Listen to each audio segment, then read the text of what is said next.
Magandang gabi sa lahat ng ating mga boxing fans dyan here in abroad. Pag-usapan natin ang mga latest update ngayon sa boxing. Yo mga kamao! Pound for pound! Sports nga pala!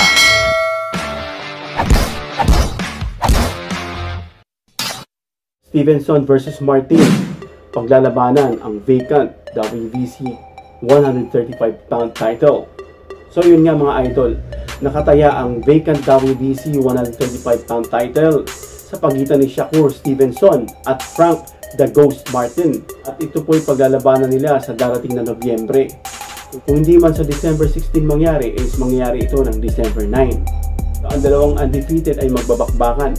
Si Stevenson ay may 20-0 and 10 KOs. So hindi ganun ka-power puncher itong si Stevenson. Habang si Martin naman na may record na 18-0 at 12 KOs na medyo nasa average din yung kanyang punching power. So nagkasundo ang magkabilang kampo na gagawin ang bakbakan either sa Las Vegas o sa New York. At sa katunayan, pinatunayan niya ni Mike Coppinger sa kanyang report na ang Stevenson-Martin fight ay mangyayari sa November 16 dito sa Las Vegas. At kung hindi raw ito mangyari ng November 16, malamang sa December 9 ito mangyayari at dito na sa New York gaganapin. At para mas scrutinize natin yung magiging performance ng dalawa, balikan muna natin yung kanilang mga naging bakbakan. Una si Martin, hindi masyadong impressive yung kanyang last fight, no? Dito kay Arten Harut Yunyan, no? Na umabot ito ng 12 rounds unanimous. Wala nga something na interesting na nauwi nga sa isang unanimous decision last July. Pero prior to that fight, no, itong si Martin, outstanding yung kanya naging performance. Yung talunin niya yung undefeated na si Mikel Rivera noong last December. Display yung husay dito ni Martin, 12-round decision against dito sa kamukha ni Ali, yung look-alike ni Ali na fighter nga na si Rivera. At kung patuloy na ipapakita ni Martin yung ganitong performance na ginawa niya kay Rivera, mahihirapan si Shakur, no? It will be a long night for Shakur Stevenson na darating nilang laban. Itong si Shakur kasi ay gusto niya i-capture yung ika-3rd division world title niya, no? At umaasa siya rin sa WBC na mapapanalunan niya sa paglalabanan nila ni Martin na pang-lure o pang-akit niya dito, no, sa matagal niya ng inaasam-asam na laban kay WBA regular champion Gervonta Tank Davis na labanan siya. Pero mukhang waste of time na ito para kay Shakur dahil mukhang malabong matuloy, no? Dahil dahil kung aasahan niya to, he will just be wasting years, no, of waiting na dito sa laban na mukhang hindi naman mangyayari. Pero may bali-balita na parang ayaw ni Shakur umakyat dito sa 140-pound division dahil nga dun sa mga big dogs na kakaharapin niya. Pero dito sa 135-pound naman is para itong dead end sa kanya, no? Lamang din, eventually aakyat dito si Shakur sa 140-pound division. Kaya nakitaan din si Stevenson ng interest na umakyat dito sa light welterweight, itong ang 140-pound division para i-pursue yung fights, no? Dito kina Teofimo Lopez, Xavier Matias, Ryan Garcia, Gary Antoine Russell, and Devin Haney. At kung aakyat dito si Shakur dito sa 140-pound division, since na sinabi nga natin na there's nothing special when it comes to power punching kay Shakur, no? Lalo na kung aakyat siya at yung makakaharap niya dito, they punch harder. At tiyak na makakaharap ni Shakur dito ay mga power puncher din. Ibig sabihin malalakas sumuntok dahil umakyat nga siya ng 140-pound division. Dahil alam na natin si Shakur is mahusay siya sa kanyang footwork, no? Yung kanyang reflex, talagang mahusay ito. Talagang makikitaan natin itong batang to ng husay, no? Pero hindi siya maisisave sa weight class na 140 kung magre-rely lang siya doon. Dahil nga sabi nga natin, mas may power ang mga puncher sa 140 pound kaysa 135. At mangyayari niyan sa 135, iwasan lang siya ng ibang mga fighter dahil nga threat itong si Shakur dahil alam naman natin mahusay hanggang sa tumanda na ito at bumagal, no? At magiging pagkain na lang siya sa mga bagong generations ng mga champion. Mandatory ni Devin Haney itong si Shakur at medyo naging tuso-tuso, no? Naging tuso. Kaya dali-daling nag-move up sa 140-pound division na sabi nga nila na iniiwasan niya kasi itong si Shakur Stevenson. Bagamat in-order siya ng WBC bilang mandatory niya sa WBC title itong si Shakur Stevenson. At medyo sinuswerte o pinapalad itong si Devin Haney dahil itong WBC ay binigyan siya ng champion in recess, no? Na inaalaw itong si Haney magkaroon nitong status na champion in recess, no? Na ibig sabihin inaalaw siya na bumalik dito sa lightweight division para lumaban sa kanyang title. Kasi normally itong champion in recess ibinibigay lang to sa mga fighters o sa mga champions na na-injured, no? Binibigyan sila ng recess, ibig sabihin pahinga, pero champion pa rin sila at pwede silang lumaban, no? Dahil hindi sa kanila babawiin yun dahil kinonsider yung kanilang injury, kaya nagkaroon sila ng recess. So makikita natin dito na yung WBC ay mukhang obvious na gusto nila si Haney, no? Na i-keep yung door na open para anytime makabalik siya dito sa lightweight division. Dahil mukhang naramdaman, no? Dahil dito sa pinapakita ng WBC kay Haney, at si Haney ayaw bitawan yung titulo, anytime babalik itong si Haney. At maaring labanan niya. Kung naiisip niya na kaya niyang talunin si Stevenson, meron siyang bumalik at labanan itong si Stevenson. Pero maraming naniniwala na itong ang si Haney is parang may panaginip o pangitain na nakita niya yung mangyayari sa kanya kung lalabanan niya si Stevenson. Kaya dali-dali itong umakyat ng 140-pound division para iwasan itong si Shakur Stevenson. Kaya ang nangyari, instead na harapin niya si Shakur sa 135, umakyat ito ng 140 instead. China-challenge niya itong si WBC light welterweight champion, si Regis Prograis. At ang bakbakan ay mangyayari sa late November or early December. At balikan nga natin yung magiging laban ni Stevenson dito sa 28-year-old na si Martin, na hindi nga magiging easy fight itong laban ni Shakur dito kay The Ghost Martin, because Martin can punch. Pero magiging paborito nga si Shakur sa magiging laban na to. At sa magiging highlight ng laban ay dapat hindi tumakbo itong si Shakur dito kay Martin, no? Gaya ng ginawa niya dito kay Jeremiah Nakathlia at kay Oscar Valdez na nabubunga itong si Shakur. At ayaw na ayaw ng mga boxing fans, of course, kahit ng promoter na yung mga boring fighter, gaya nga nito si Regan Dow, no? Na sabi nga ni Arong na promoter, boring fighter, no? Pero mas mainam na lang panoorin yung mga matches ni Shakur kaysa kay Regan Dow. At pag-usapan din natin itong mga sa middleweight or super middleweight division. Itong si Demetrius Andrade, no?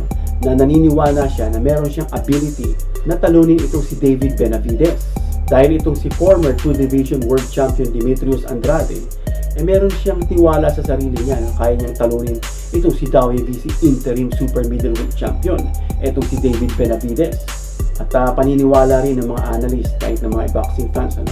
At even itong mga ibang boxing coaches, na itong si Demetrius Andrade is highly skilled southpaw at isang 2000 US Olympian, no? Itong si Andrade na may record na 32 wins, 0 loss, and 13 KOs, na hindi naman ganun ka-power puncher itong si Andrade. At hindi naman ganun kataas yung kanyang knockout ratio, no?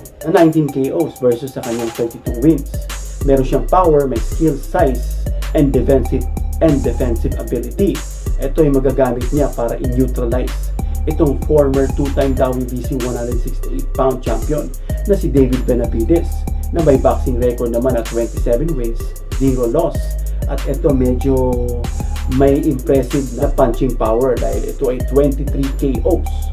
At pagsisikapan niya ni Andrade na manalo siya, dahil if ever na matalo siya dito sa 26-year-old na si Benavidez, magiging hopeless, no, yung kanyang inaasam-asam na dream match dito kay Canelo, no? Matagal niya nang hinahabol itong si Canelo, na kahit sa mga press con is talagang sinusundan niya. Kahit itong mag-amang Benavidez, talagang pinupush na nila na ang susunod nilang fight para dito kay Canelo, na naniniwala nga ito si Andrade na di man lang daw nakaharap nitong si Benavidez yung mga real talent, no? Except dito kay Caleb Plant, dahil ramdam ni Demetrius Andrade na hindi siya lalabanan ni Canelo, no?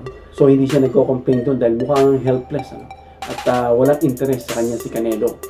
Kaya itong dalawang top 168 pounders natin, nag-negotiate na sila, ina-expect natin yung laban nila sa darating na December. At ang magiging contest winner o mananalo ay mailalagay sa excellent position para i-challenge, no, yung world title against the winner of the Canelo Alvarez versus Jermall Charlo. So kung sino ang manalo sa pagitan ni Charlo at ni Canelo, ilalabanan naman yung mananalo dito kaya Benavidez at saka dito kaya Demetrius Andrade. Maliban na lang kung hindi i-vacate ni Canelo o ni Charlo kung sinong manalo sa kanila itong kanilang WBC belt. Kaya para hindi masira yung pangarap ni Andrade na makaharap itong si Canelo, no? Talagang sumumpa itong si Demetrius Andrade na i-expose niya raw itong si Benavidez, yung mga flaws, yung mga butas i-expose niya. Dahil alam na raw ni Demetrius Andrade itong estilo ni Benavidez, no? Na alam niya na malakas itong si Benavidez, malaki, mas malaki, ano? At mas malakas, no?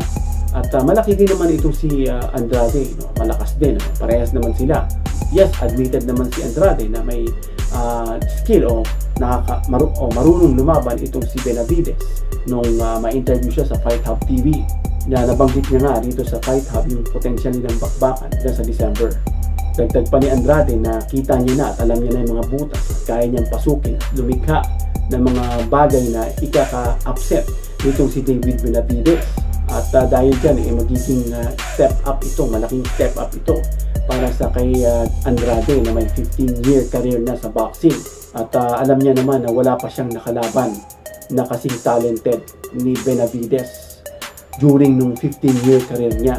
At alam din naman ng karamihan na itong si Andrade talagang one of the most or arguably avoided fighter, ano? Dahil sa kanyang slick style na southpaw, power and size, na matagal na ngang sinusundan itong si Canelo at si Charlo, na hindi niya nga makuha yung laban para kay Charlo at dito kay Canelo, no? Na hindi nga mabigyan ng tsansa o hindi niya makuha yung laban dito sa mga Charlo brothers, kay Canelo, kay Billy Joe Saunders, ano? Talagang kailangan niyang dumaan muna sa proseso na natalunin itong si Benavidez at kung mabigyan ng tsansa malabanan niya si Canelo o si Charlo. At dahil naman itong si Andrade din na napulaan din, no? Dahil may iniiwasan din siyang labanan gaya nitong sila Zach Parker, Johnny Beck, Alim Katnuli, na talagang kinantsawan siya dahil sa mga pag-iiwas niya sa mga tougher fights na to. Ganun pa rin sabi ni Andrade na abangan siya sa laban niya at i-expose niya itong si David Benavidez. At balikan natin itong walang katapusang intriga sa pagitan ng bakbakan ni Spence at Crawford, na meron something kay Spence na hindi sila makapaniwala dahil ayon dito sa ibang mga trainers, mga boxers, lalo na yung mga fans, na masyadong na-drain itong si Errol Spence. In fact, tinawag siyang isang skeleton dahil mukha siyang skeleton, o yung Night of the Living Dead, yung mga zombie. Dahil pansin din ng mga ibang boxer, no, na masyadong mapula yung mata ni Spence, yung mukha pulang-pula, na parang there's something wrong sa naging conditioning niya. At isa sa naniniwala ay itong si Abel Sanchez, no, na mukhang skeleton itong si Spence nung naging bakbakan nila. Doon pa lang sa kanilang conference, ano, talagang nakita na he lost too much weight dahil napag-alaman, no, na itong si Spence na ngayon is may 28-1 and 22 KOs na, no, and nasa 190 pounds siya before his fight with Crawford. So yung pagkababa, yung pagka-deplete ng kanyang weight is medyo siguro naging mabilis, ano, at naging mukha siyang Night of the Living Dead o mukhang zombie. Ang example pa nga is mukhang nung gabing laban niya kay Crawford, nagmukha siyang hindi top welterweight, no? Hindi siya nagmukhang undefeated, no? Nagmukha siyang kaya siyang talunin ng mga 15 top fighters sa kanyang welterweight division. Pero syempre gustong pabulaanan niya ni Bomac, no, na ayaw matanggal yung credit dito kay Crawford na 100% na binigay ni Spence yung kanyang best. No, at full credit yun para sa kanilang victory.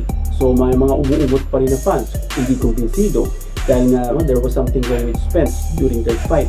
Dapat daw labanan ni Crawford dito si Spence dito sa 154 pound division, na ayaw niya sa paniniwala ni Bomac at ng ibang mga analysts o ng ibang mga trainers is mas malala pa ang sasapitin ni Spence kaysa nasapit niya dito sa welterweight division fight nila. At naniniwala dito si Sanchez nga na hindi yung best na Spence ang nilabanan ni Crawford kaya madali niyang tinalo. At hindi makuha ni Crawford yung 100% na credit, ano, unless talunin niya uli itong si Spence, maari sa kahit anong division, ano, para makuha niya yung full credit praise mula sa fans. At yung welterweight para kay Spence is parang hindi niya na yun kayang i-maintain dahil ito si Spence is may kalakihan niya, malaking welterweight, nasa 5'10 ito, no?